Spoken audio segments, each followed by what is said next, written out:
Oi, gente, tudo bem? Vamos dar continuidade ao nosso estudo do capítulo 1, A Vida da Idade Média. E hoje, dentro desse contexto, nós vamos falar um pouco sobre a civilização islâmica, né? Formada por povos muito diferentes, né? Eram organizados em tribos que habitavam numa região com clima desértico, temperaturas muito elevadas. Bom, por volta do ano 600, Maomé ele funda uma religião que vai reunir seguidores daqueles seus ensinamentos, que é o islamismo, que também é chamada de religião muçulmana, né? O islamismo ele prega a obediência do homem a Deus, que por eles é chamado de Alá. É uma religião monoteísta. A Maomé vivia na cidade de Meca, né? E foi espalhando, né, as suas ideias. E ele fora obrigado, por conta disso, a se dirigir para Medina, né, fugindo. Dentro desses princípios, esses valores do islamismo, né, se justifica a Guerra Santa, que é a guerra de conquista para que se possa ampliar a fé religiosa. E dessa forma eles conseguiram construir um império gigante, né?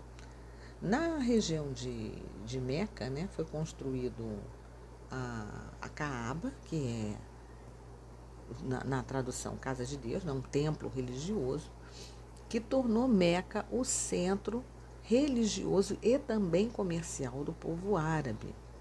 Então, o islamismo ele tem pilares de sustentação da religião. Então, o primeiro dele é crer em Alá e em Maomé. Né? Embora seja monoteísta, um único Deus, eles também acreditam que aquilo que Maomé falou e ensinou, e até hoje é assim, é verdade absoluta. Se recomenda se orar 5 vezes ao dia. É preciso também que seja generoso com os pobres, então eles incentivam a prática das esmolas. Ainda recomendam cumprir um jejum religioso durante o Ramadã, que é um mês do jejum, né? Um mês do jejum para eles, dentro da religião deles. E ir em peregrinação a Meca, pelo menos uma vez na vida, quem é muçulmano deve ir a Meca, né? Enfim, são os princípios e os valores criados por Maomé e aceito com todo rigor, com toda veemência pelos religiosos. Como ensinamento, eles têm o Alcorão, que é o livro sagrado dos muçulmanos. Então, nesse livro está os pensamentos de Maomé, não é? O entendimento dele. E esse livro é um livro que regula toda a sociedade, porque ali estão todas as regras que devem ser praticadas por todo muçulmano, sem exceção. Então, por exemplo, proíbe que os fiéis consumam carne de porco, bebidas alcoólicas, não podem participar de jogos de azar. E, para quem rouba, se é recomendado punir severamente. O Alcorão, ele permite a poligamia, ou seja, o homem pode casar com mais de uma mulher ao mesmo tempo, e permite também a escravidão. Tá?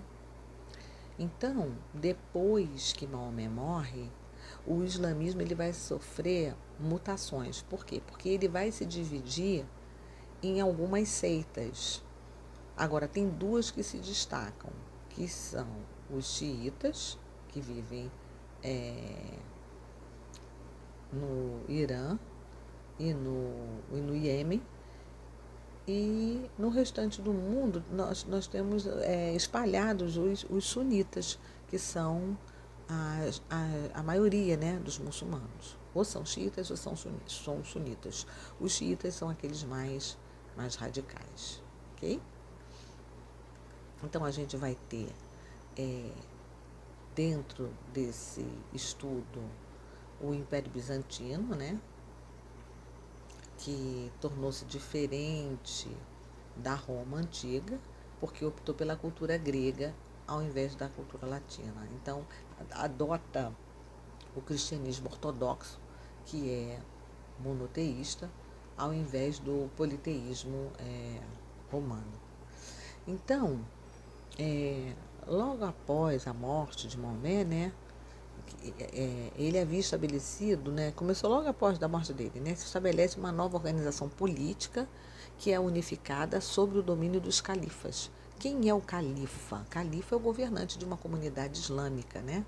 O islamismo ele rapidamente vai crescer, né? Vai expandir o poder árabe, vai formar um vasto império árabe-muçulmano que atingiu o noroeste da Índia, passava pela Ásia, Ásia Central, o Oriente Médio, o norte da África e vai se espalhando também pela parte ibérica na Europa. É interessante a gente observar, e eu vou sugerir para vocês a leitura da página 5 do capítulo, né? As características da vida na Idade Média, que as cidades eram sujas, eram barulhentas, né? As classes sociais, né? Lá na primeira aula eu já havia comentado com vocês, né? A sociedade feudal possuía as 3 classes, né? Os sacerdotes guerreiros, os trabalhadores que produziam para os sacerdotes e para os guerreiros. A gente vai ter a figura dos camponeses, que eram os mais pobres, que viviam com muito sacrifício. Não eram escravos, tá, gente? Apesar de serem chamados de servos. Tem uma diferença que é bem marcante entre servos e escravos. Escravos é um produto. Ele pertence a alguém, ele pode ser comercializado, pode ser vendido. O servo não. Ele é até explorado, mas ele não pode ser vendido. Os castelos eu falei para vocês, mas na outra aula sobre os castelos. E a gente vai verificar, né, todo um estilo de vida bastante rudimentar, né? A água que era fornecida pelos rios, ela era contaminada muitas vezes pelo esgoto, e é incrível quando a gente para analisar muitas vezes o que acontece nos dias atuais, né? O homem sempre poluindo, né, a natureza. O vinho era muito importante, né? Porque devido à contaminação da água, o vinho era muito usado como analgésico, às vezes até como antisséptico, né? Então, havia toda essa forma de se organizar, né? Se usava, né, poucos banhos, né? Não era comum a frequência de muitos banhos, enfim. Outros tomavam banho em água suja mesmo, muitas curiosidades, né? As vestes, as roupas eram raramente trocadas. É uma curiosidade, né? O alecrim, né? O alecrim era muito usado para se manter na época medieval, no período medieval, para se manter os dentes limpos, né? E hoje o alecrim, né, é muito usado para tempero, não é? Bom, eu quero sugerir para vocês, como atividade de reforço, os exercícios diversos número 2, na página 7, do número 1 ao número 35, tá bom? Faça uma releitura de todo o capítulo, para que possa haver uma melhor compreensão do conteúdo, que é bastante interessante e curioso se aprender como as pessoas viviam nesse tempo. Ok? Tudo de bom para vocês.